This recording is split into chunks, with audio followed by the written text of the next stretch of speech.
Hey all stars, welcome to week 3 of distance learning. I really miss you guys and I hope you're all doing well. I just want to start out by saying that I'm sending you well wishes and that anytime you need me, I'm here on Teams. And so make sure you're logging in and you can sign up to have a meeting with me on Tuesdays and Thursdays and we can just stay connected. For our Brain Smart Start, for our connection, it's kind of hard to connect through the screen, but we can do double this just to the screen. So let's do it together. Ready? Double this, double that, double this, double that, double this, that. Let's go faster. Ready? Double this, double that, double this, double that, double this, that. Nice. For breathing today, let's do the star. I like the star because it makes you smile. So let's start out and let's smile. Let's take a deep breath in through our nose and relax. Make sure you're keeping your shoulders down and you're really feeling it in your belly. Sometimes I put my hands right here to help me remind myself to keep it deep. So smile, take a deep breath in and relax.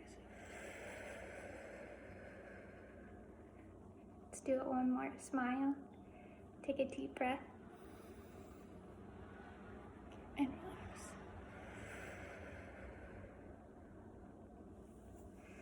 For our commitment today, I just want you to remember how we've learned all year that when things get hard, we can push ourselves and we can persevere. The world seems kind of crazy. Your normal routine is thrown off. But use this time to just really persevere and know that you can handle anything that's thrown at you. And that I am here for you. I'm sending you well wishes. And just remind yourself, like, if you came to it, you can get through it. Just keep pushing yourself. Remember to take deep breaths when you start to feel overwhelmed. And just know that you need to take it one day at a time and we're all in this together. And you've got this. All right, so I'm gonna do 2 videos this week and they will coincide with whatever lesson that I'm gonna put on. This one is for the Mayan heroic character traits. And so I'm gonna teach you how to find character traits, right? And y'all get to watch me be a reader. So I wanna teach you today that readers determine a character's traits by analyzing, looking really deeply at what the character says, the dialogue, what they think, what the character feels, and what the character does. So the character's actions. All right, so if you remember, this is a really long time ago, but at the beginning of the year, we were doing narrative writing. And we did this whole push for like a few days where I was like, show who your character is rather than just telling. So instead of saying, Susan was bold, I wanted you to write and I wanted you to show me. I wanted you to have Susan have actions, her words, her feelings. I wanted you to show that she was bold.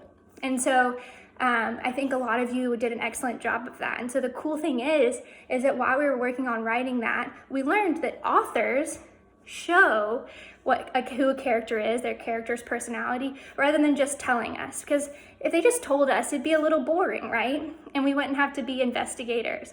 And so most authors really, they show the character's traits rather than just straight up telling us. And so we get to read and we get to analyze their thoughts, we get to analyze characters' actions and their dialogue, and it's kind of exciting. So while you're reading, you get to be an investigator too. You're not just a reader, you're really trying to analyze different characters. And so I'm going to show you how to do that.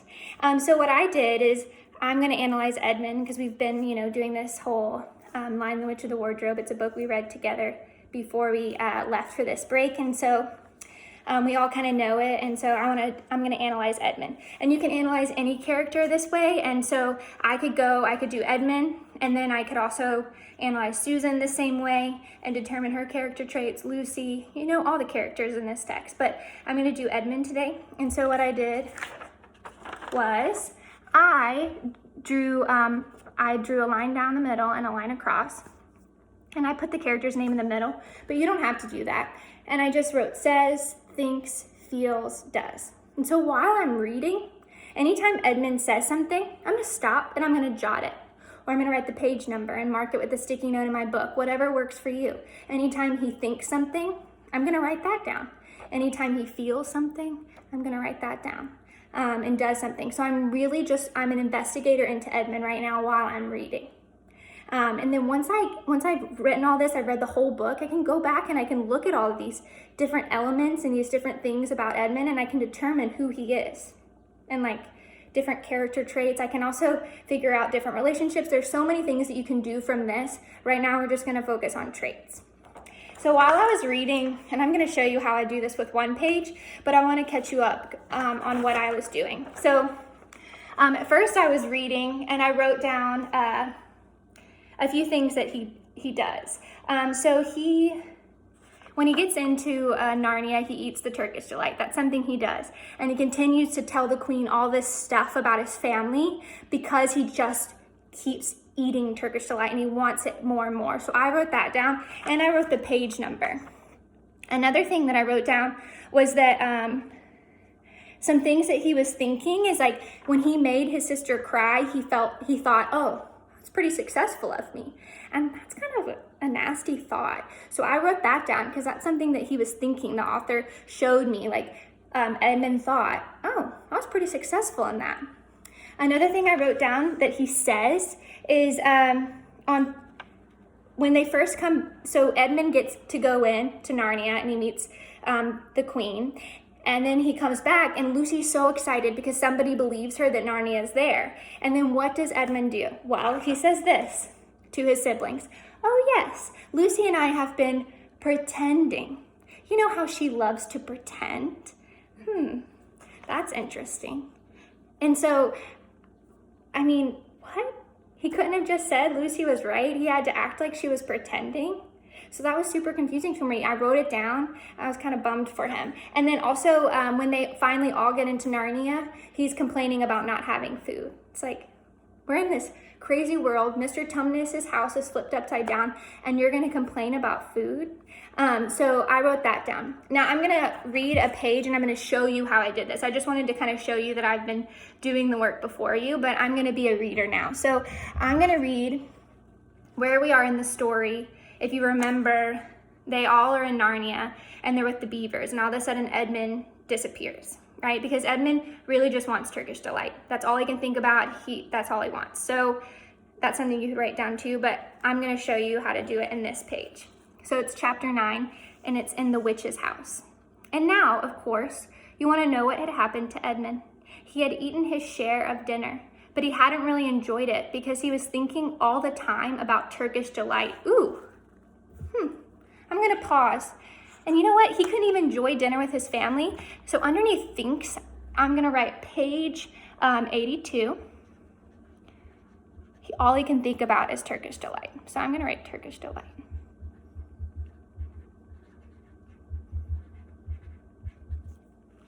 And there's nothing that spoils the taste of good ordinary food half so much as the memory of bad magic food. And he had heard the conversation and hadn't enjoyed it much either, because he kept on thinking that the others were taking no notice of him and trying to give him the cold shoulder. They weren't, but he imagined it. So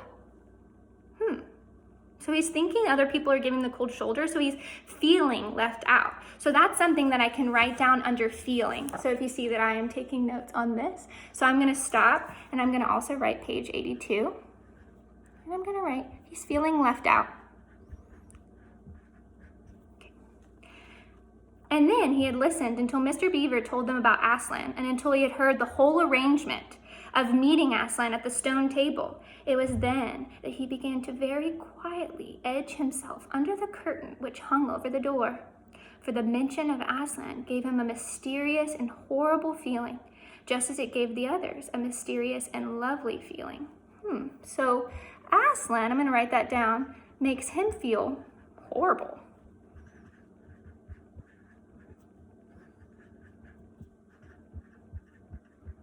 I wonder why it would make him feel horrible and the others feel lovely. It's an interesting thing to think about. So Edmund leaves, so I'm going to kind of skip down. So you mustn't think that even now Edmund was quite so bad that he actually wanted his brother and sister to be turned into stone, but he wanted Turkish delight and to be a prince. So that's the things he wanted. And he wants to pay Peter out for calling him a beast. So I'm going to pause right there because I have a lot of evidence to try to determine a trait already. And so looking at what Edmund says, what he does, what he thinks, and what he feels. So he's saying things to put other people down, right? Like he's making Lucy not feel very, good. Like Lucy was so excited to share in this, and then he puts her down and makes her cry. And he is wanting Turkish delight. He's wanting to be a prince. He's doing things like sneaking away to the queen. Aslan, the thought of him makes him feel horrible. So looking at all of these things, I determined that Edmund is a character trait that would describe him right now in the story as selfish, right? Everything he does is to benefit himself. He puts Lucy down because he feels like it's kind of a game and he wants to feel superior to her. So he's selfish. He wants this Turkish delight. He would do anything, even leave his family to get something that he wants, right? He's putting himself before other people.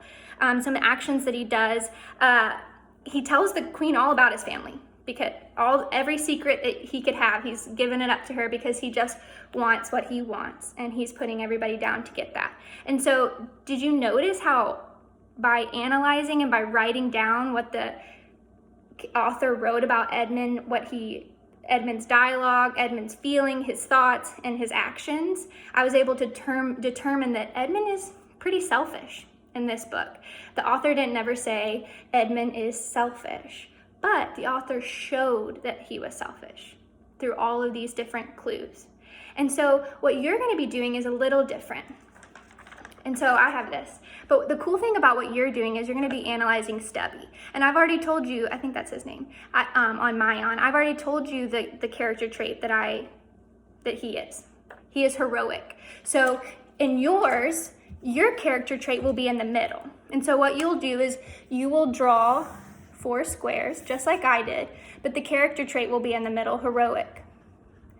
And while you're reading, you're going to be trying to find, because I've already determined the character trait for you. Pretty cool, right? But you get to do the investigative work. So you're going to have to find what does the character say that points to him being heroic. What does the character think? What does the character do? And what does the character feel that points to the character being heroic? So while you're reading, anytime the character says something, you're going to jot it down if it points to that character being heroic.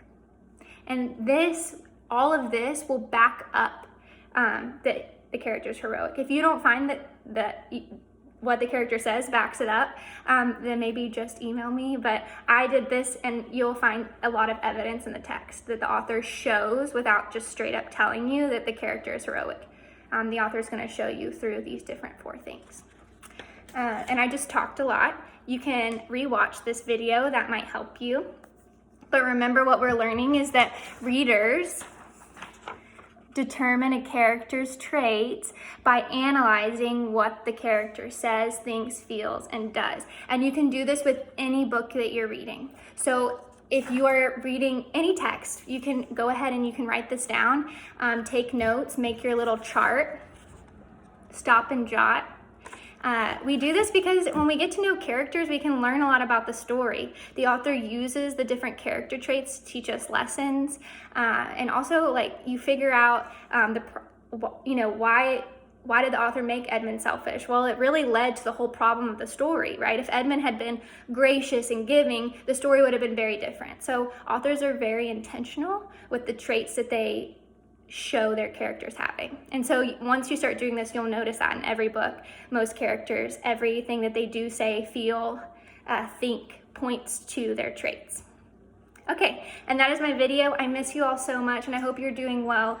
Please reach out, subscribe, comment underneath what books you're reading and what traits you notice. I love y'all. Bye.